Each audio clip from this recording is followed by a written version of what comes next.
How's it going, guys? My name is Noah. If you're new here, I basically show people through tips and tricks how to be successful on eBay. But in this one, I want to go over the best management practices when it comes to orders. And starting right off, let's go to number one, which is getting everyone on board. And if it's just you running the business, you can skip this part, but chances are at some point you'll need an extra hand. And when that happens, everyone needs to be on the same page. That means taking the time to train each employee individual. Yeah, it's not that complicated, but you need to have a system in place before you go doing this. Number two is matching orders to inventory.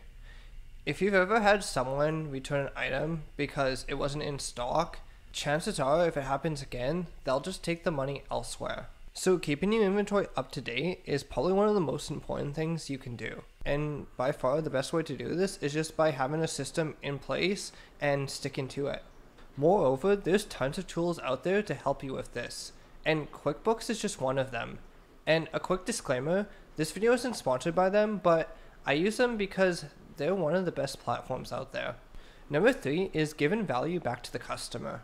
Your customer's time is just as valuable as yours is. And you want to recognize this by not limiting when you allow orders.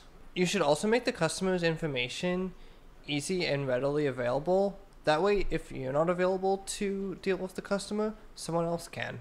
And if you guys want me to do a separate video on that, push down the like button and I'll do it.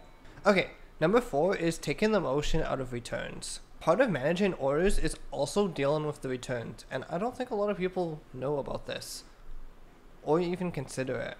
And returns can happen for a number of reasons, from defective products to the wrong shipping information, or even the buyer just straight up changing their mind. Regardless, you need to be ready to accept all returns no matter what, and the best way to do this is by taking emotion out of the equation.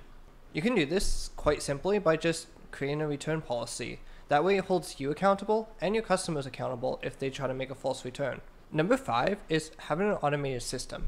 And I'm sure you've done data entry before, and it can be quite time consuming. So why not just automate it? This can cut back on the number of mistakes you make and the number of employees that you need. So it's a double win. Number six is keeping your software minimal.